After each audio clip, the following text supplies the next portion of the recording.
법무부 장관, 검찰총장이 대립하고 싸워서 두 사람 다 내보내든지, 안 그러면 둘 중에 하나가 누구가 옳다고 정리하든지, 그렇지 않으면 싸우지 못하게 하든지 그렇게 해야죠.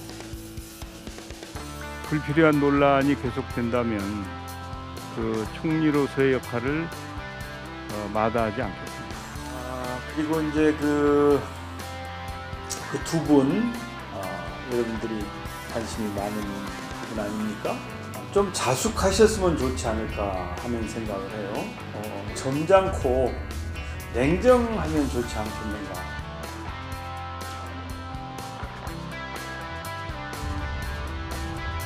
총장의 장짓돈 자의적으로 썼다 이렇게 규정하면 안 되는 겁니다. 법무부에 보고도 하지 않고. 됐고요. 추미애 장관은 지금 예. 검찰 개혁을 열심히 잘 하고 있어요. 네. 그래서 제가 격려를 많이 하고 있습니다. 뭐 등도 두들겨 주고 이렇게 하려고 온 거니까.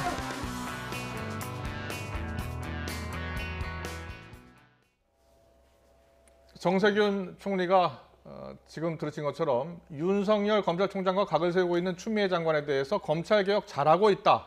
그리고 해임 건의 생각하지 않고 있다라고 말을 했습니다. 또 친문 의원들이 주축이 된 싱크탱크 민주주의 4.0의 홍영표 의원은 자기 대권 구도에서 제3, 제4의 후보가 나올 수 있음을 언급해서 눈길을 끌기도 했습니다.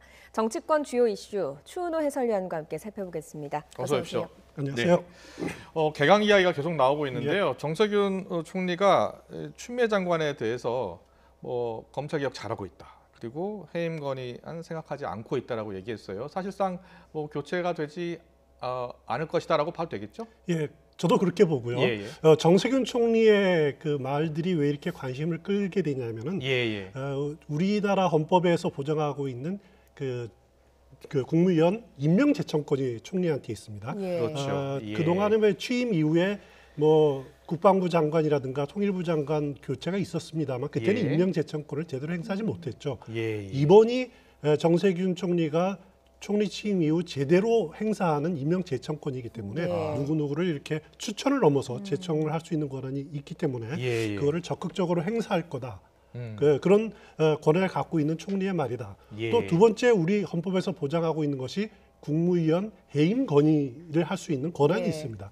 거기에 대해서 추미애 장관에 대해서는 해임 건의는 전혀 할 생각이 없다라고 명확히 선을 그었기 때문에 이번 개각에서 추미애 장관이 포함되지 않을 거다 이렇게 보셔도 괜찮을 것 같습니다. 알겠습니다. 사실 정세균 국무총리는 추미애 장관이 좀 더 점잖고 냉정했으면 하고 지난 11일 날 얘기한 적이 있고요. 그렇습니다. 그런데 어제는 검찰개혁 잘하고 있다라고 이야기를 했거든요. 온도차가 느껴지는데 왜 이렇게 입장이 조금 바뀐 걸까요? 저는 입장이 바뀌었다라고 그렇게 보기보다는 같은 말을 달리 표현했다 이렇게 생각하고 싶은데요. 지난 10일 기자간담회에서 한 말은 자세히 들여다보면요.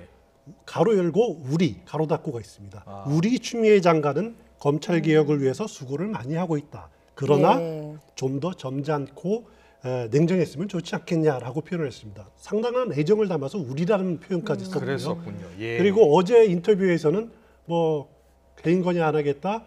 추미애 장관이 검찰개혁 잘하고 있다라고 표현을 했어요. 검찰개혁 수고 많이 하고 있다, 잘하고 있다. 같은 말을 달리 표현한 것이 아닌가 저는 개인적으로 그렇게 생각합니다. 그래서 일부 언론에서는 이제 정 총리가 추 장관에 힘을 실어준 것 아니냐라는 해석을 하기도 해요.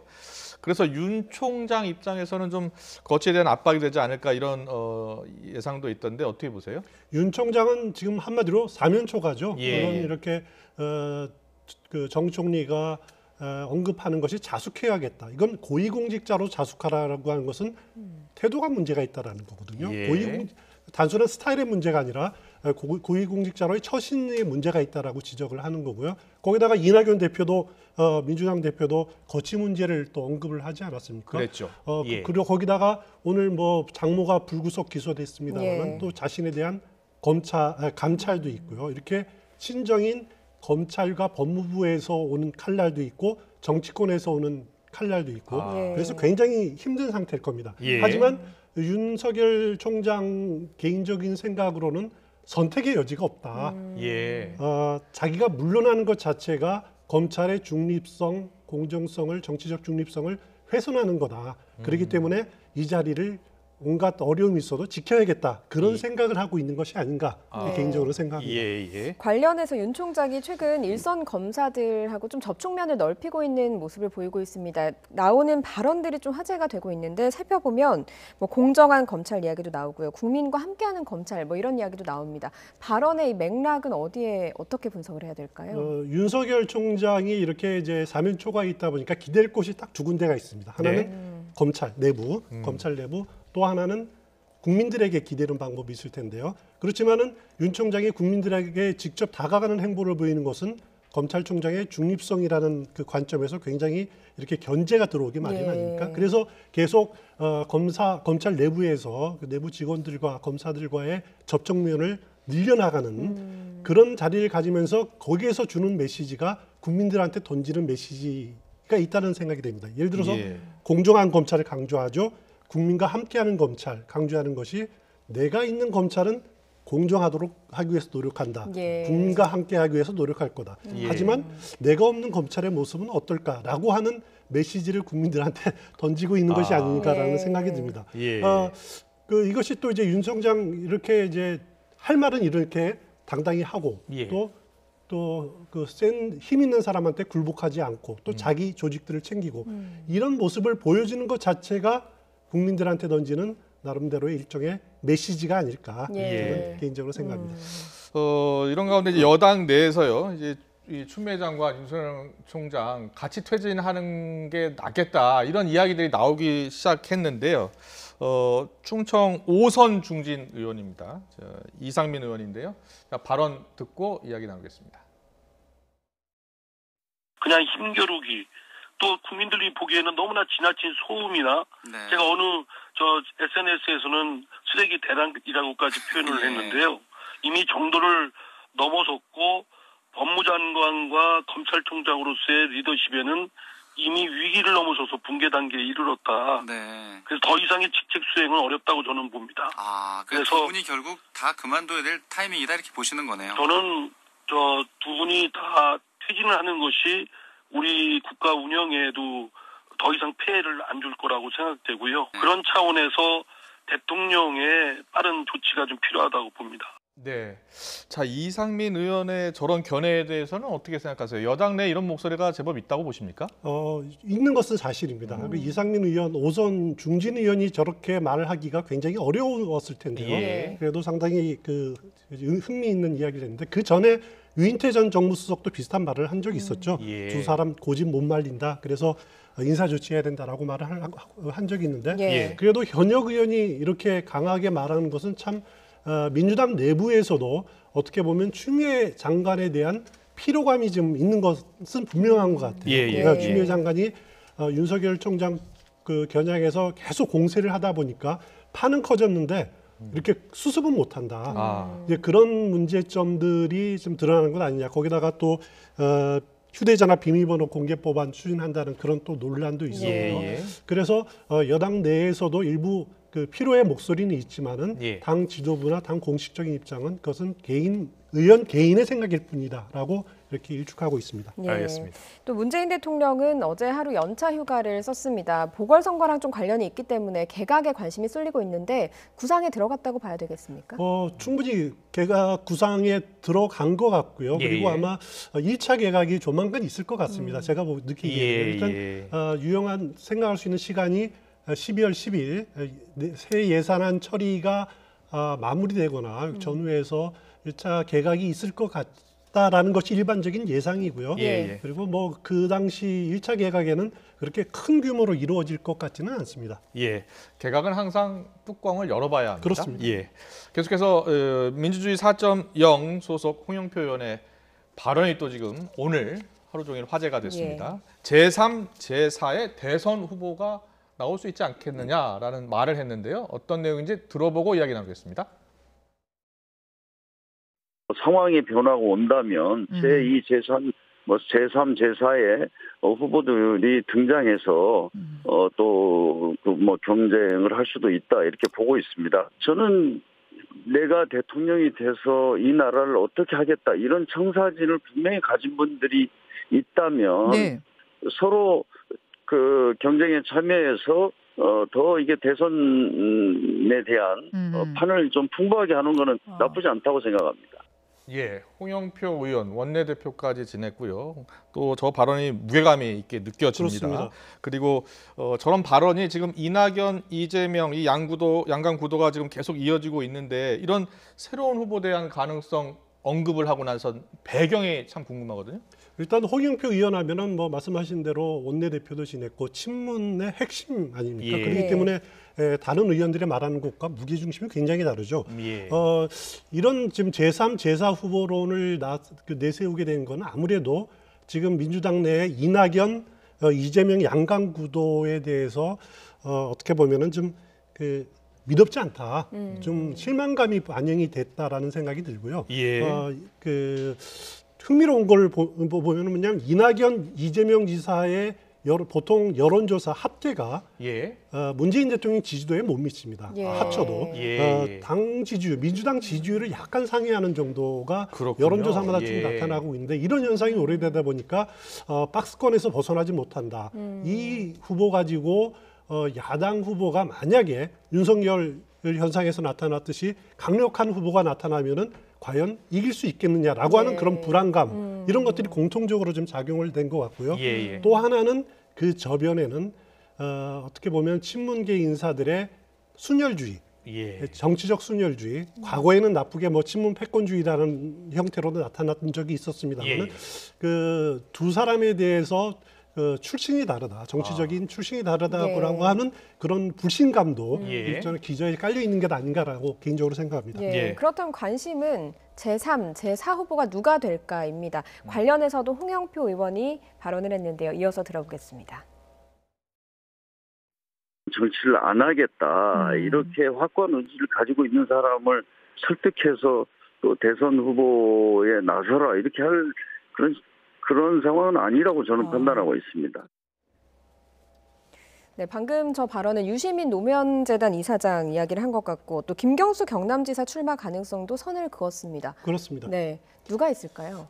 유시민, 김경수 두 사람에 대해서는 출마 가능성을 아니다라고 봤는데 저도 개인적으로 마찬가지로 생각합니다. 두 사람의 공통점이 영남권 후보라는 거죠. 민주당의 가장 대선 굉장히 후보 전략은 호남의 지지를 받는 영남권 출신 인사 이게 굉장히 유효한 전략인데요.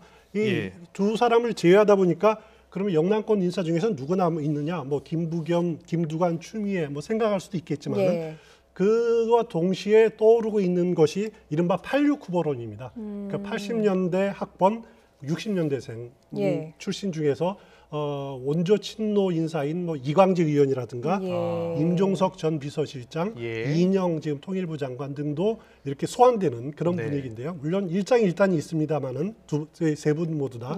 그리고 제일 중요한 거는 스스로 나설 그런 의지가 있느냐가 제일 중요한 건 하겠죠.